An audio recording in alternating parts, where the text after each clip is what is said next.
Salut les loulous. Aujourd'hui, petite vidéo pour vous faire découvrir comment raccourcir des volets. Et surtout, les erreurs à ne pas commettre. Alors attention, bien sûr, je ne suis pas menuisier, je ne travaille pas le bois, j'ai aucune formation pour cela. Je vous partage ça avec mon expérience et mes connaissances. Je vous explique. Une personne m'apporte des volets et me demande de raccourcir les volets. À partir de là, je me dis tout va bien. Sauf que les volets sont passés dans les mains de quelqu'un d'autre avant moi. Et là, ça a été l'erreur à ne pas commettre. Donc, pour commencer, ceux qui ne connaissent pas, je vais vous expliquer rapidement la composition d'un volet. Un volet, c'est composé, voyez, de lamelles comme ceci. Des lamelles qui s'emboîtent comme ça. Ainsi de suite, ceci. Voilà, vous voyez, c'est des emboîtements. Et pour les maintenir entre elles, dans la longueur, nous avons des traverses qui vont traverser tous ces bois à l'intérieur pour les maintenir. Et ensuite, en haut du volet, nous avons une traverse qui vient et qui fonctionne par tenon et mortaise. Donc le tenon, c'est le mâle et la mortaise, c'est ce qu'on appelle la femelle. Et tout ça s'emboîte comme ceci pour arriver à maintenir le tout ensemble. Sauf que si nous n'avions pas cette traverse, nos volets se termineraient et commenceraient en haut et en bas comme ceci. Donc en bas, un volet s'arrête comme ceci, qui n'est pas gênant parce que si l'eau tombe sur le volet, forcément elle va glisser comme ceci et ne rentrera pas dans le bois. Sauf que si nous laissons les volets en haut comme ceci, ce que l'on appelons le bois de boue, on est en bout de bois, l'eau va pouvoir rentrer et s'infiltrer en suivant les fibres du bois, parce que les fibres du bois sont dans ce sens-là. Donc elles vont suivre et rentrer, pénétrer à l'intérieur. Alors que si nous avions cette traverse, là, ça veut dire que sur cette traverse, les fibres du bois sont dans ce sens-là, l'eau rentrera moins facilement à l'intérieur. Et aussi, cette traverse nous permettra de renforcer et de maintenir nos lamelles.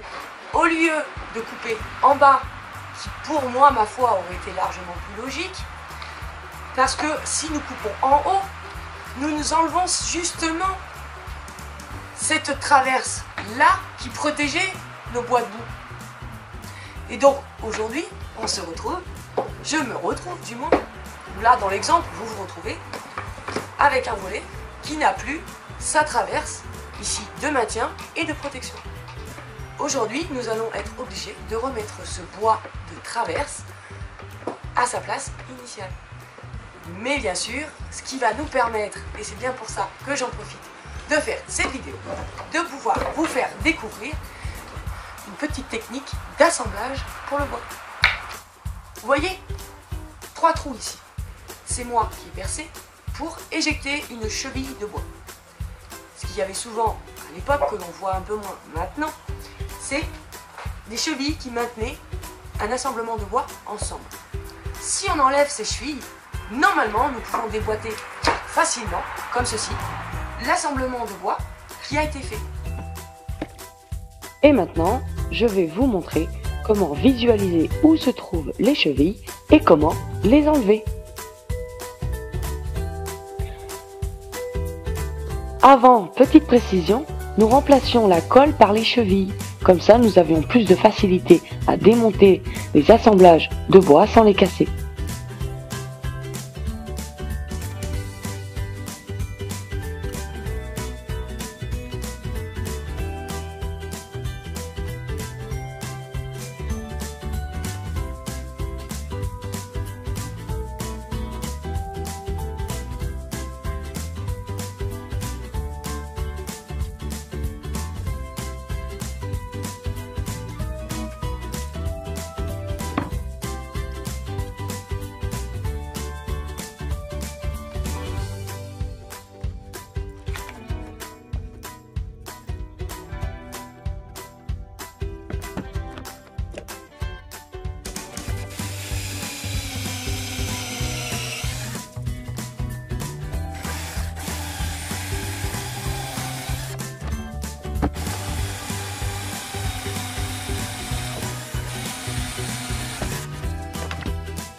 nous avons enlevé les chevilles, nous pouvons déboîter la traverse des lattes. Maintenant, nous allons pouvoir remettre cette traverse en bout de volet avec ces tenons et mortaises que nous avons ici en exemple, que nous allons retranscrire en bout de volet. Mais avant ça, nous avons la crémone à enlever pour pouvoir retourner les volets sans problème et son attache. Et aussi, il va falloir que nous ressoudions le crochet en bout de volet parce que comme les volets ont été raccourcis, la crémone a été coupée. Pour démonter la crémone, nous allons enlever ces fixations-là.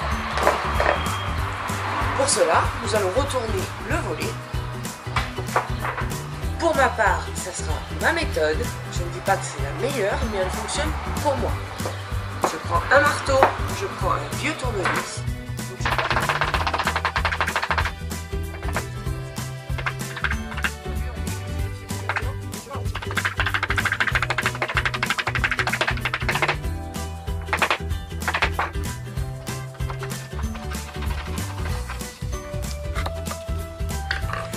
Donc, comme nous pouvons le voir, nous avons ici deux petits ergots.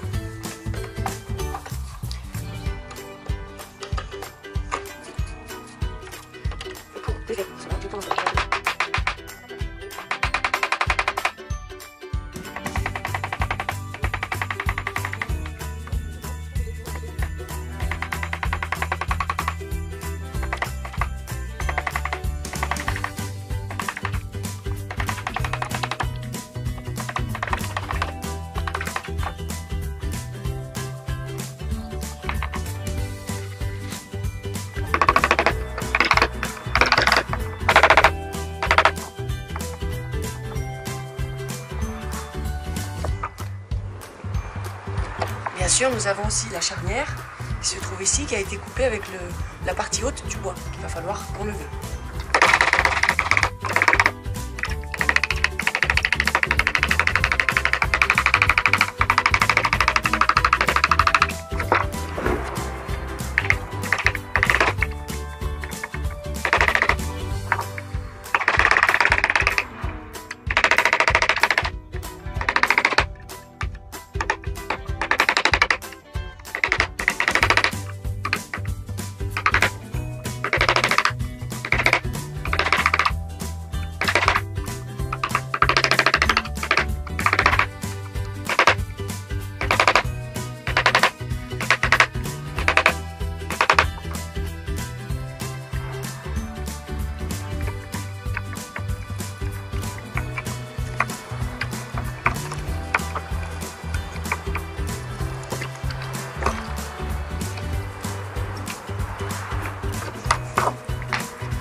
Nous avons aussi la charnière qui se trouve sur le côté du volet.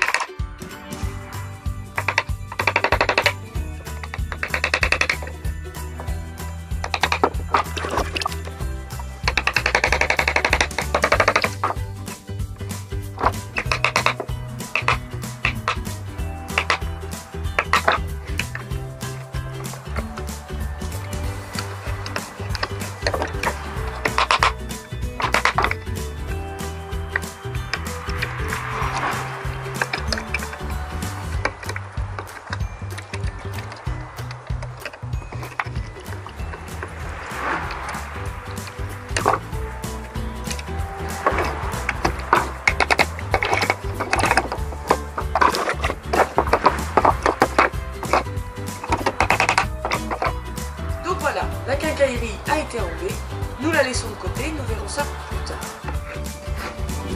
Donc, maintenant, pour pouvoir remettre la traverse à sa place initiale, il va falloir que nous fassions en bout les tenons. Donc, les tenons pour pouvoir emboîter la traverse. Je vous explique.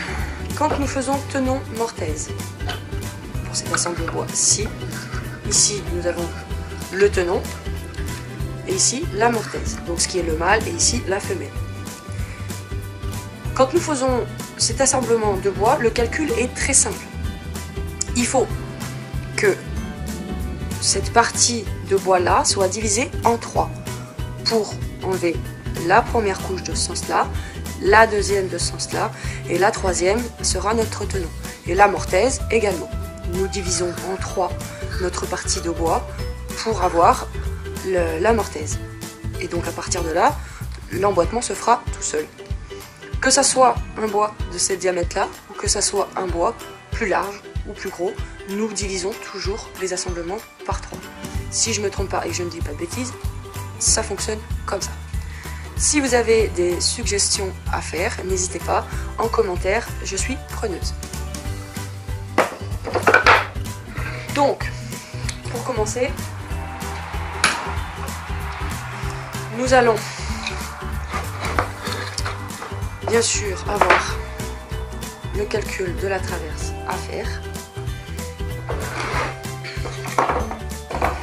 Mais pour cela, il va falloir d'abord calculer exactement la dimension du volet. Donc notre volet doit faire 79,5 cm. Donc notre traverse,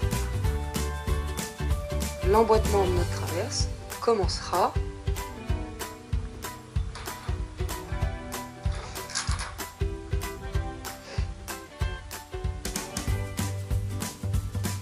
à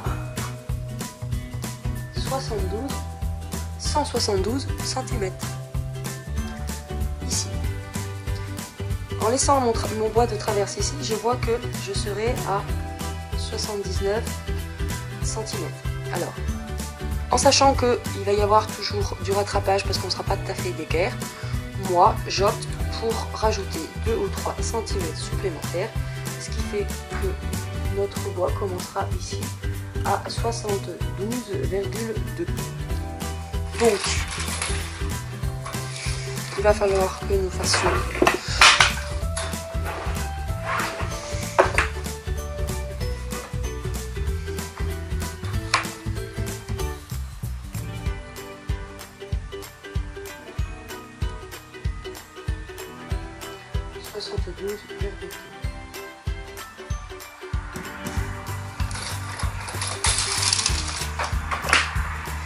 comme ici, j'ai logiquement un bois qui est plus ou moins droit.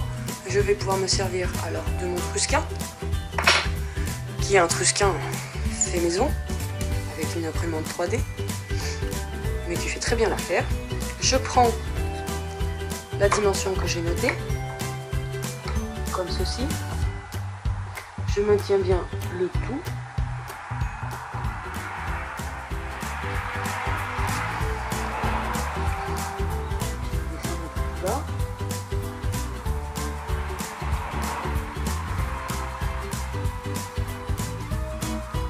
Le trusquin permet de suivre la pièce de bois tout en laissant un tracé de même dimension égale sur la partie que nous avons à tracer.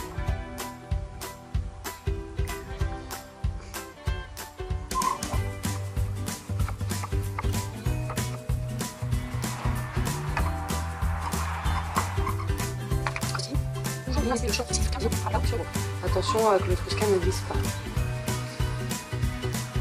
Vous avez plusieurs possibilités d'acheter un trusquin, d'en fabriquer un comme le mien en 3D, si vous avez une imprimante 3D bien sûr.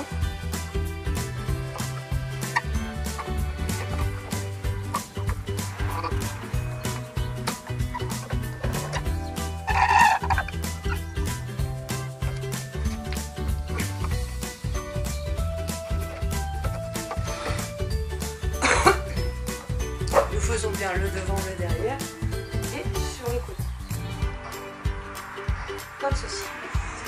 Donc à partir de là, je sais que déjà il va falloir enlever la matière sur cette partie. Maintenant, nous allons avoir à faire les 3 épaisseurs. On avait dit qu'on diviserait par 3. Donc, nous prenons la dimension qui est de 3 cm. Donc bien sûr, 3 cm divisé par 3 fait 1 cm. Je vais prendre ma règle équerre, donc je vais bloquer à 1 cm. Vous voyez, je pose le champ de l'équerre ici sur le bois. Et du coup, je suis sûre d'avoir 1 cm. Alors, vous avez la possibilité de faire votre note simplement ou de faire coulisser votre équerre. Mais vous voyez, c'est pas forcément la meilleure solution tout en laissant le tracé. Suivant les possibilités qu'il y a, ça peut être intéressant. Je préfère prendre l'Étrusquin que je prends, que je règle bien. Comme ceci, nous plaquons bien la plaque de bois et nous faisons 20 cm. Nous allons faire également la même chose ici pour avoir bien sûr l'épaisseur à ne pas dépasser. Et comme vous avez pu le voir, j'ai bien mis côte à côte ici les deux volets pour prendre les mesures exactes, pour être sûr de ne pas avoir de jeu si je les faisais un par un.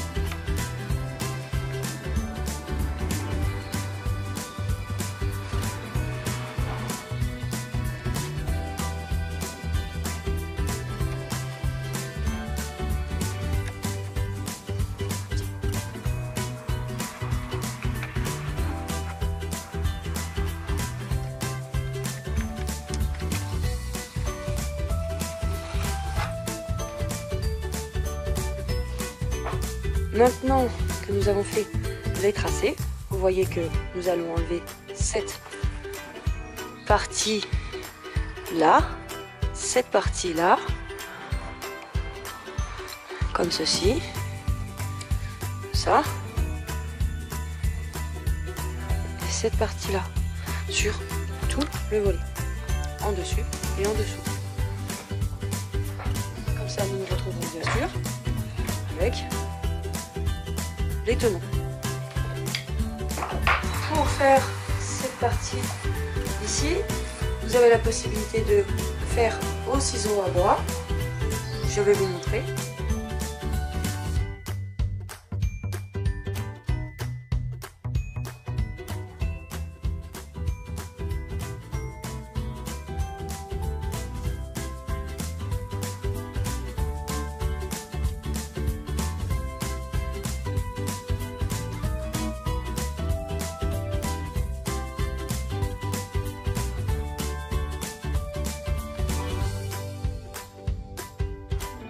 Là, nous coupons la fibre qui est dans ce sens-là, ce qui fait que nous pouvons après, voilà, tout doucement, aller enlever de la matière.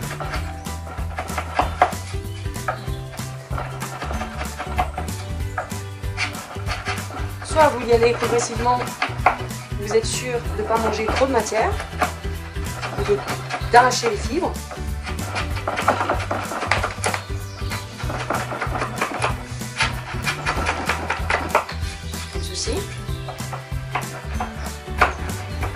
Toujours revenir, une fois que nous avons coupé un petit peu les fibres, nous pouvons enlever comme ceci, revenir toujours, retailler, couper les fibres.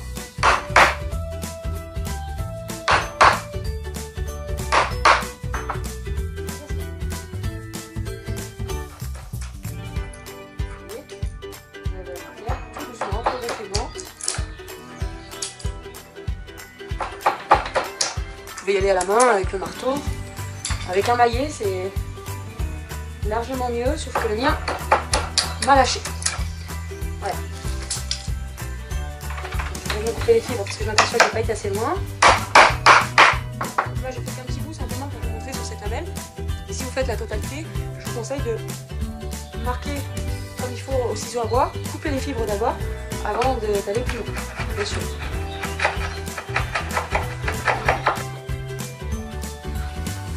Donc, comme vous pouvez le voir, j'ai mis la fraise de manière qu'elle soit sur son bord au plus large, que je fais glisser tout doucement sur le trait tout en laissant ma défonceuse coller sur mon guide, et ce qui me permet de voir si je suis bien ajustée et que je reste forcément. Et nous sommes bien.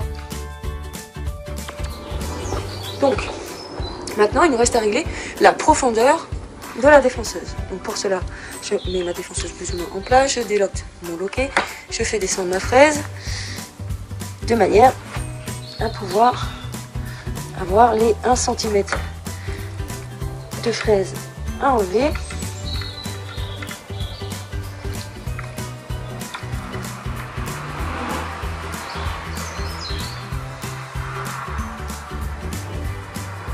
Je bloque. Voilà. Et comme vous pouvez le voir, ma fraise va manger que 1 cm quand elle va se déplacer pour enlever de la matière. Donc, à ne pas oublier que quand nous avons bloqué, nous réglons notre réglage de défonceuse. Ce sera le point le plus bas. Voilà, nous fermons comme ceci. Nous pouvons réouvrir notre blocage. Le réglage sera toujours positionné ici. Nous pouvons tourner comme ceci pour faire dans un premier temps un premier passage et nous descendrons petit à petit.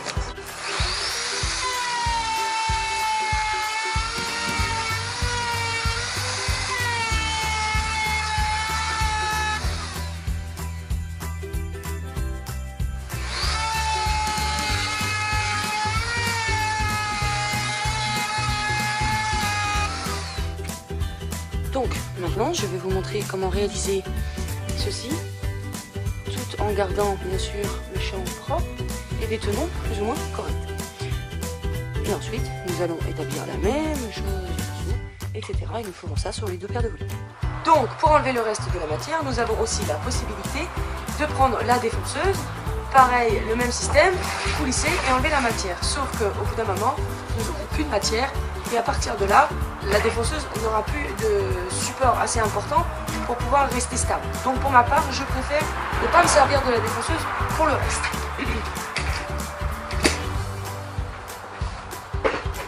Pour ma part, je préfère le ciseau à bois. On va enlever par couche fine la matière jusqu'à temps d'arriver à notre trait limite.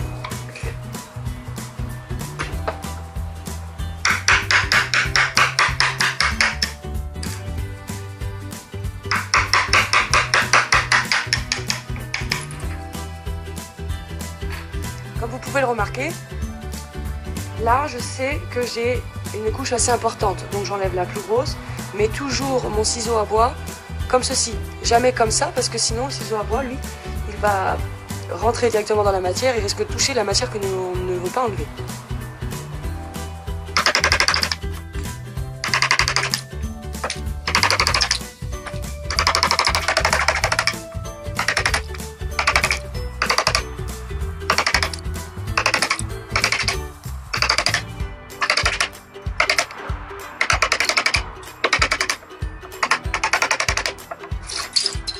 Comme vous pouvez voir.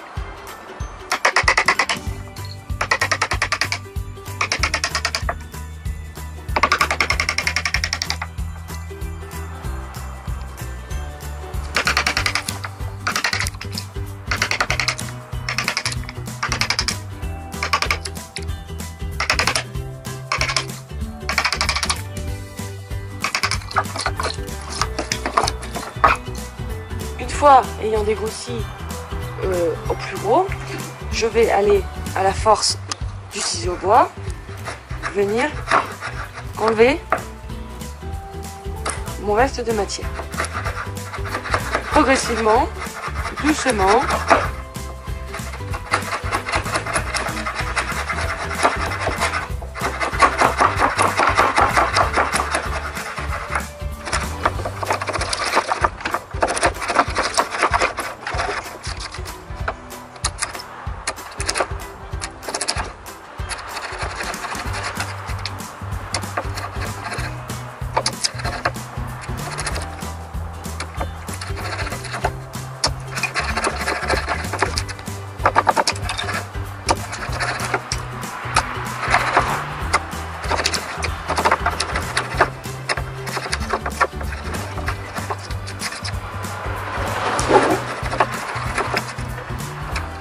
Donc maintenant, nous allons devoir retranscrire les anciens tenons sur notre volet. Moi, je vais me servir de ma règle éclair qui va me permettre de pouvoir prendre l'empreinte de chaque mesure qu'il va me falloir pour les retranscrire.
Bien sûr, je vous conseille toujours de griffer, colorier les parties que nous devrons enlever. Ça évite les erreurs.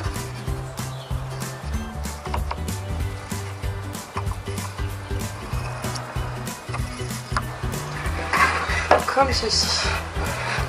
Nous aurons les deux tenons. Celui-ci est différent de celui-là.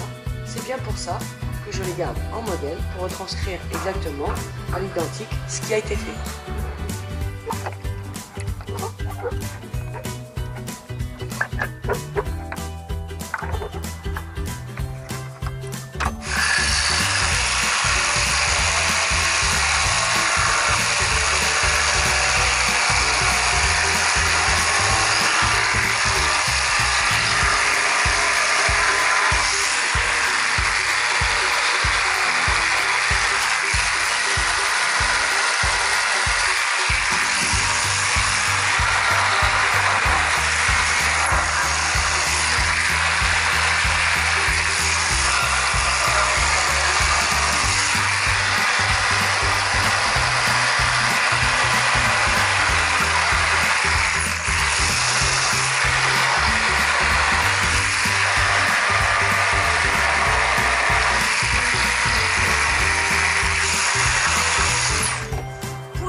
Que le bois s'éclate quand nous allons essayer d'emboîter le tenon dans la mortaise, je conseille de poncer les angles de manière que le tenon rentre mieux dans la mortaise.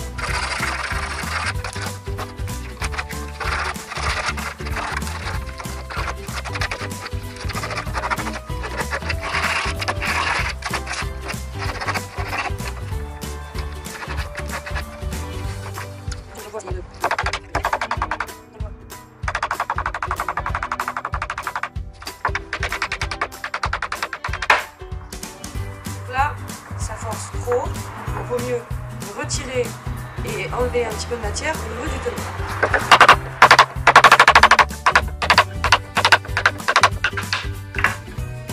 Parce que si nous forçons de trop, c'est la mortaise qui va s'éclater et à partir de là, elle va refaire la traverse.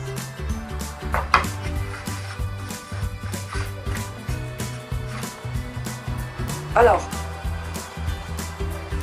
pour ma part, pour éviter de faire trop d'erreurs, je préfère poncer légèrement en enlevant de la matière pour nous permettre de pouvoir emboîter le tout ensemble que d'y aller avec le ciseau au bois en risquant d'enlever soit un petit peu trop de matière, ce qui pourrait risquer de fragiliser le tenon. Vous voyez, toujours un peu risqué en sachant que je n'ai pas forcément de très bons ciseaux à bois. Voilà. J'arrête là parce que là, j'ai été trop loin.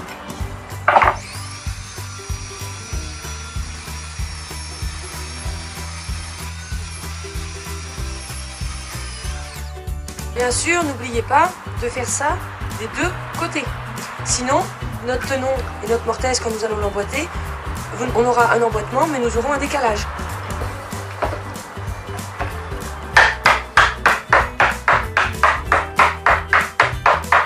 Donc voilà, une fois avoir fait plusieurs petits ajustements, notre traverse est correctement remboîtée. Nous avons plus qu'à remboîter toutes les traverses sur tous les volets.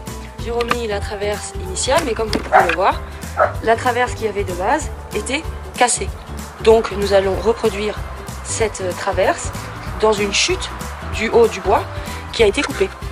Donc suite à un petit souci de caméra, j'ai retranscrit l'encoche que j'ai percée comme ceci. Ensuite,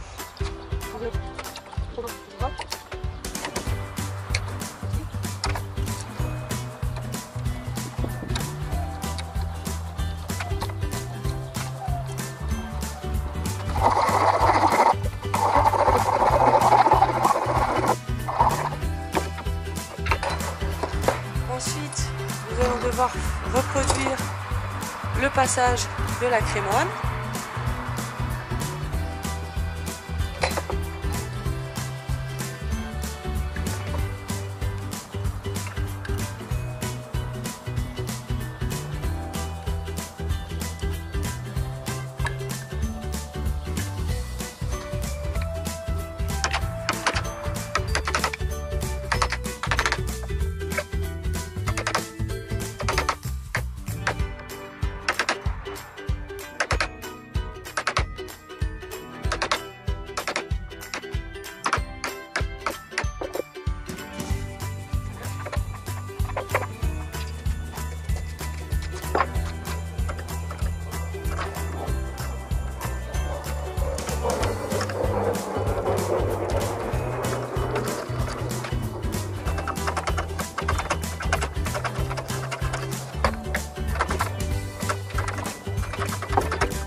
Ensuite, il va falloir que nous refassions la mortaise.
Donc une fois que nous avons refait la traverse, nous la remettons à sa place et nous avons remis les traverses à leur place.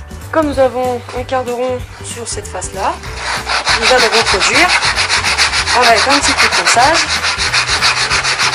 ce quart de rond.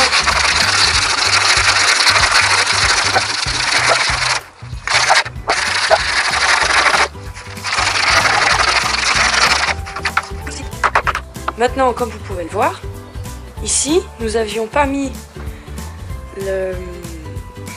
les trous pour les chevilles, donc nous allons les retranscrire en sachant que dessous, le tenon qui se trouve ici, ici et ici. Donc nous allons percer un trou là, un trou là, un trou là pour y remettre la cheville.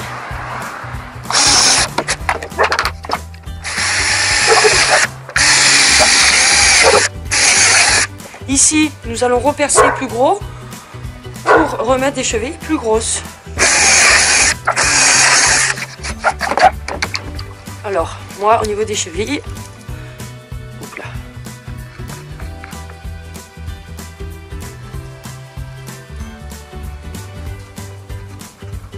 J'y rajoute toujours de la colle.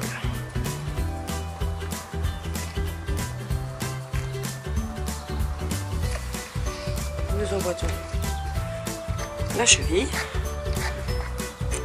Bien sûr, à dépasser par-dessous et par-dessus.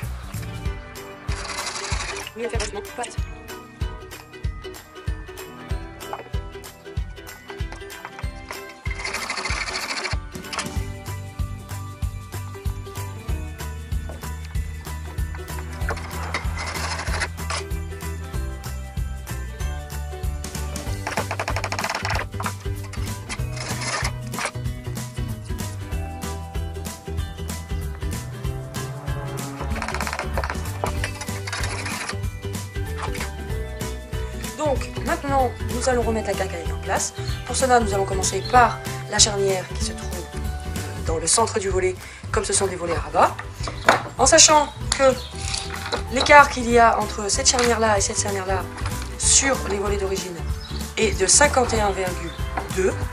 Donc nous allons commencer à mettre notre marque à 51,2 pour pouvoir avoir une base. Je prends le centre, je prends les extérieurs de ma charnière d'en bas. Je fais des notes à plusieurs endroits.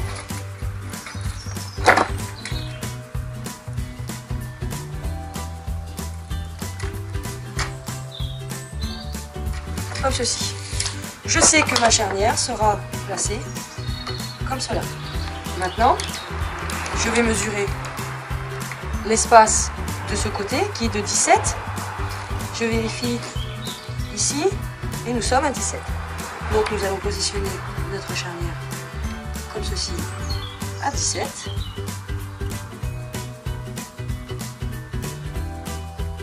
Et ici à 17. On ne touche pas. On va essayer de vérifier 7. Nous repositionnons bien sûr en faisant attention d'être bien sur notre 51,2 comme ceci. Au cas où nous vérifions bien que le centre de la charnière soit bien dans le centre de la fissure qu'il y a ici. Nous faisons le tracé de la charnière.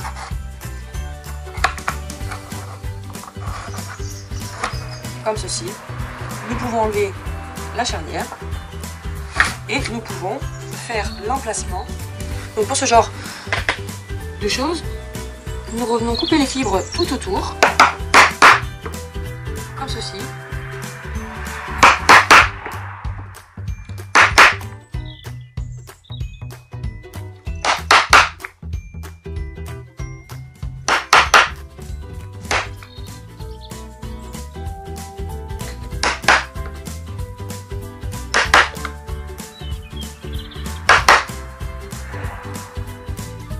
Placez bien votre ciseau à bois toujours à l'intérieur du trait. Je ne sais pas si vous pouvez le voir, mais je me suis écarté un petit peu. Voilà.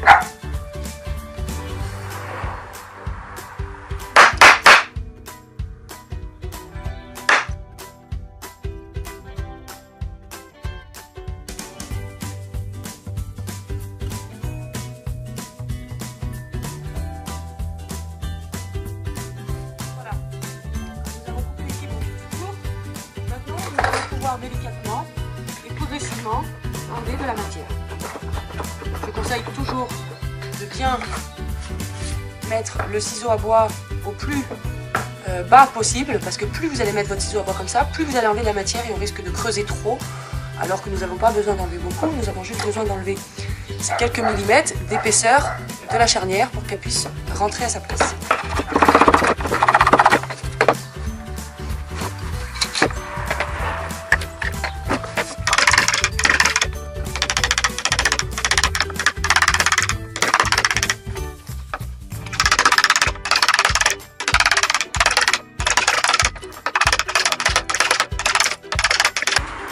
Comme vous pouvez le voir ici, nous pouvons mettre le ciseau à bois comme ceci pour pouvoir commencer à rentrer dans la matière. Une fois que nous commençons à rentrer dans la matière, à partir de là, nous remettons le ciseau à bois comme cela.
N'hésitez pas à vérifier régulièrement, voir si votre pièce rentre bien.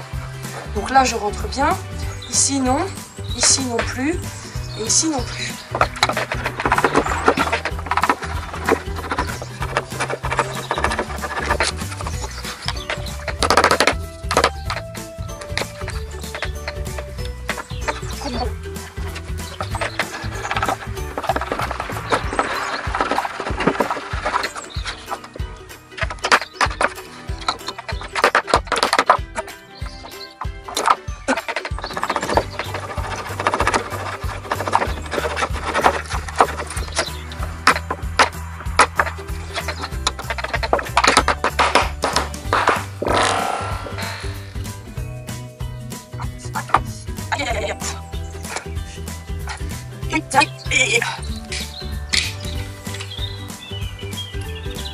Donc nous n'avons plus qu'à remettre les vis en place. Alors pour ma part, je les marque d'un coup de marteau sans s'en mettre un coup sur les doigts.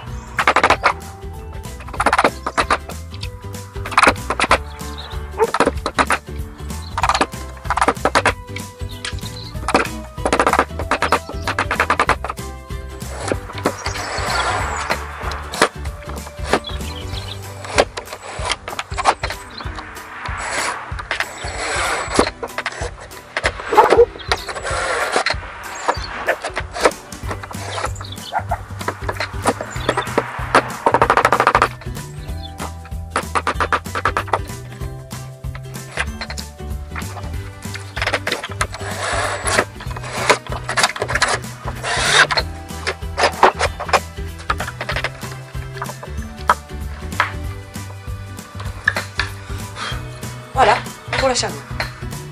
Maintenant que vous avez vu comment remettre l'emplacement d'une charnière, vous allez pouvoir faire exactement la même chose avec la charnière latérale. Maintenant, nous allons pouvoir remettre à niveau les chevilles. Pour ça, je prends ici, je viens doucement enlever le surplus, comme ceci.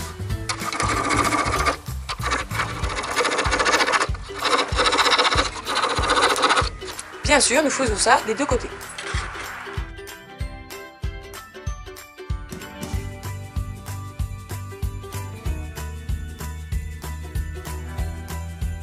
J'espère que cette vidéo t'aura plu. Si tu as des conseils ou des questions, n'hésite pas en commentaire. Si la vidéo t'a plu, un petit pouce en l'air. Et si ça t'a encore beaucoup plus plu, partage à ton voisin. Et si tu as encore envie de me suivre, abonne-toi à ma chaîne.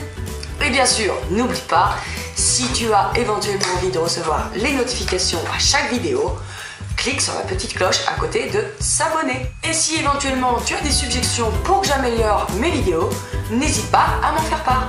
Ciao, bye bye!